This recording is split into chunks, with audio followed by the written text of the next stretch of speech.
네, 오늘은 뭐 안보 분야는 행정관님께서 잘 말씀을 해주실 거고, 저는 이제 매일 이 경제 컨텐츠를 다루면서 새로운 뉴노멀 시대에서 국제적으로 어떻게 경제가 바로 안보로 직결되는 시대로 우리가 들어왔느냐에 대해서 좀 이야기를 나눠보도록 하겠습니다. 예전에는 경제가 국력이다라는 이야기를 했을 때는 사실 돈이 조금 더 중점적인 그런 개념이었습니다. 근데 이제는 돈의 가치보다는 조금 더 안보의 가치, 지정학적 가치를 둔 그런 경제와 기업의 시대가 좀 많이 열리고 있다. 이렇게 해서 좀 말씀을 드리려고 합니다. 요거 다음 페이지 보여주시면요. 최근에 이제 주요 뭐 어떤 산업을 넘어서 주요 요직에 있는 그런 인사들이 굉장히 의미심장한 말들을 많이 하고 있습니다. 키스 알렉산더 NSA 국장 같은 경우는 글로벌 리더십 연합 포럼에서 앞으로 경쟁은 군사력만으로는 불가하다. 우리가 간과했던 것은 경제력이다 라면서 경제력에 대해서 그리고 기업의 기술에 대해서 굉장히 강조를 하는 그런 모습이었고요. 세계에서 가장 큰 금융회사 중 하나인 JP모건의 CEO 제이미 다이먼도 경제적인 무기들이 있는데 이것을 미국이 가져가게 되면은 약간의 물가 상승, 인플레이션이 따르더라도 미국의 국가 안보에 이로우면 이걸 무조건 받아들여야 된다라는 개념으로 또 이야기를 하기도 했습니다. 트럼프 정부와 바이든 정부, 미국 전체적으로 봤을 때도 굉장히 중요한 인물인 제이크 설리반 미 국가안보 보좌관 같은 경우에도 반도체에 대해서 굉장히 집착적으로 중요성을 좀 설파를 하고 있는데 미국이 현재 세계 반도체 생산의 10%만 담당을 한다. 근데 이거는 나중에 중국이나 한국 혹은 뭐 일본이나 이렇게 글로벌 밸류체인들이 미국에 등을 돌렸을 때 혹은 유사시에 굉장히 미국의 경제 산업에 취약할 수 있다라면서 국가 안보의 취약성을 만들기 때문에 미국으로 반도체 공장을 들여와야 된다고 지금 몇 년째 이야기를 하고 있습니다. 그로 인해서 이제 SK 하이닉스나 아니면 삼성전자 그리고 많은 글로벌 기업들이 미국에 지금 공장을 많이 짓고 있고 그로 인해서 미국의 제조업 특히나 이제 이런 전략 자산들이 다시 부활하는 그런 계기를 만들고 있습니다. 그래서 이렇게 주요 인사들이 경제와 기술과 안보를 동일시하는 이런 상황에서 왜 이게 경제가 안보에 직결되는지에 대해서 해외 사례 세 가지를 들어서 오늘 좀 설명을 드리고자 합니다. 첫 번째 사례는요. 이 유럽의 가스관, 러시아의 노르드 스트림입니다. 지금 위에 보시면은 노르드 스트림 1, 2 이렇게 있고 3까지 지금 공사를 마친 상태입니다.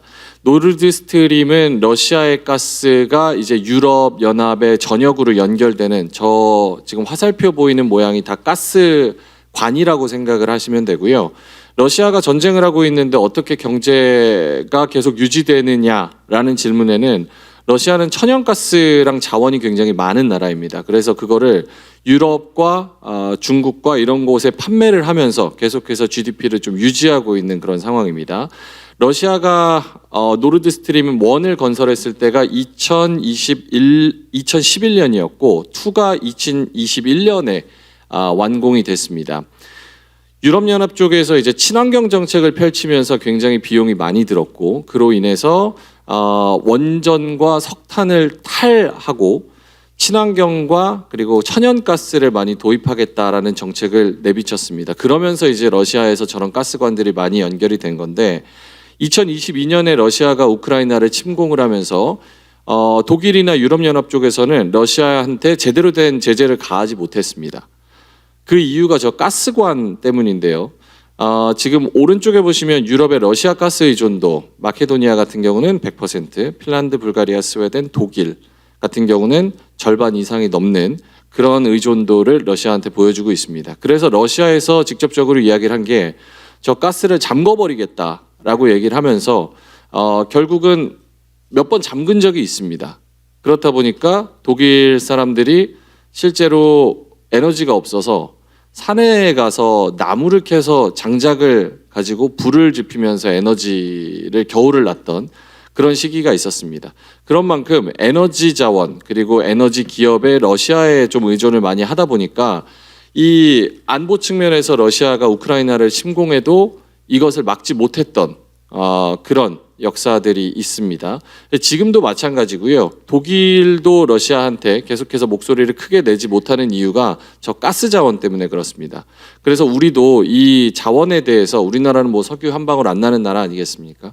그래서 우리나라도 이 자원에 대해서 계속해서 고민을 많이 하고 자원의 수입의 그런 의존도도 많이 줄이면서 다변화시킬 수 있는 그런 방향성으로 계속 가져가야 되지 않나 이런 생각이 듭니다. 그래서 이게 이제 유럽에서 나온 에너지와 기업이 안보와 어떻게 직결되는지에 대한 사례였고요. 두 번째로는 아시아에 있는 대만의 TSMC 이야기를 좀 해볼까 합니다. 사실 지금 뭐 양안 전쟁에 대한 우려도 굉장히 커지고 있고 미국의 공식적인 의회 보고와 보고서에 따르면 2027년에는 중국이 대만을 침공할 것이다라는 공식적인 보고서까지 올라와 있는 상황입니다. 그래서 대만도 굉장히 고민이 많고 여기에 대해서 어떤 방어 전략을 가져가야 하나 많은 이야기들이 나오고 있는 상황인데 지금 오른쪽에 보시면은 대만 반도체 과학단지 벨트가 저렇게 중국을 향해서 앞에 그 해안가에 쭉 있습니다.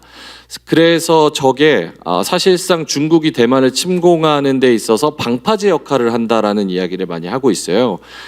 중국도 이 대만의 TSMC의 반도체에 굉장히 많은 의존을 하고 있기 때문에 중국도 함부로 저 물리적인 공격으로서 대만을 침공할 수 없게 만드는 저 반도체 벨트를 해안에다가 저렇게 건설을 했습니다. 실제로 TSMC가 중국에다가 파는 반도체가 200조 원이 넘어가고 있는 그런 상황이고요. 그렇다 보니까 이 TSMC가 대만의 안보에 굉장히 큰 역할을 하고 있다. 우스갯소리로 대만의 가장 큰 방산업체는 TSMC다라는 이야기가 나올 만큼 TSMC는 반도체를 만들어서 위탁 생산하는 업체지만 결국 국가 안보에 가장 핵심적인 역할을 하고 있는 그런 기업이다라고 이야기를 해야 될 것 같습니다. 왼쪽에 보면 글로벌 파운드리 점유율인데요. 대만 TSMC가 전체 파운드리 글로벌 점유율 67%가 넘어가는 상황이고 삼성전자가 몇 년 전에는 16% 정도 하다가 지금은 절반가량으로 줄어든 그런 상황입니다. 그래서 저 TSMC의 하이엔드 반도체 같은 경우는 자동차나 AI, GPU 그리고 뭐 CPU 많은 곳들에 이제 들어가는 반도체를 TSMC가 단독으로 생산을 하고 있고요. 여러분들이 잘 아시는 뭐 애플이나 글로벌 빅테크 기업들도 TSMC한테 지금 반도체를 만들어 달라고 하기 위해서 줄을 서고 있는 그런 상황입니다. 그래서 이 글로벌 기업인 TSMC, 대만 기업인 TSMC가 이 반도체 하나로 그리고 반도체 공장을 대만 본토에 두고 있는 것 하나로 이 양안 전쟁과 미국의 대만을 보호하는 데 있어서 핵심적인 역할을 하고 있다는 거를 점점 더 그 중요성이 더 부각되고 있다는 말씀을 좀 드리도록 하겠습니다. 자, 그리고 세 번째 사례가 덴마크의 노보노디스크라고 하는 제약바이오 회사입니다.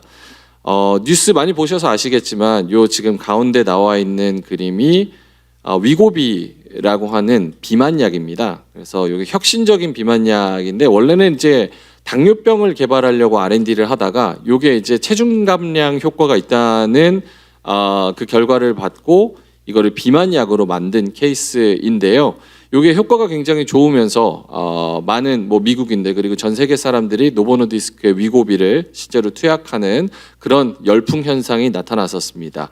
테슬라의 일론 머스크도 위고비를 맞고 살을 뺐다라고 해서 뉴스에 굉장히 많이 알려져 있었는데 너무 재밌는 게 이 덴마크 회사인데 덴마크 GDP를 좌지우지할 수 있을 정도로 굉장히 큰 회사입니다. 그래서 위에는 노보노디스크 주가추이고 아래는 덴마크의 GDP인데 실제로 노보노디스크가 굉장히 안 좋았을 때는 덴마크의 GDP가 2%포인트 정도 흔들릴 정도로 큰 역할을 하고 있는 그런 회사입니다.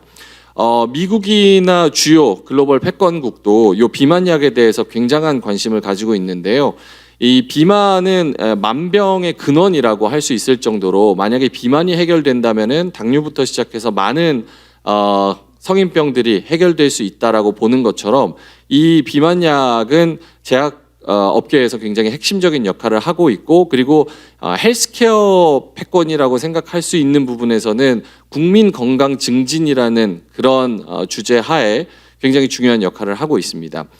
노보노디스크를 제가 덴마크의 경제를 좌지우지할 수 있을 정도로 중요해서 제가 갖고 오기는 했지만 우리나라도 제약바이오, 삼성바이오로직스 그리고 SK바이오사이언스 등등 해서 이런 기업들, 제약바이오 기업들이 전 세계에서 굉장히 중요한 역할을 하고 있습니다.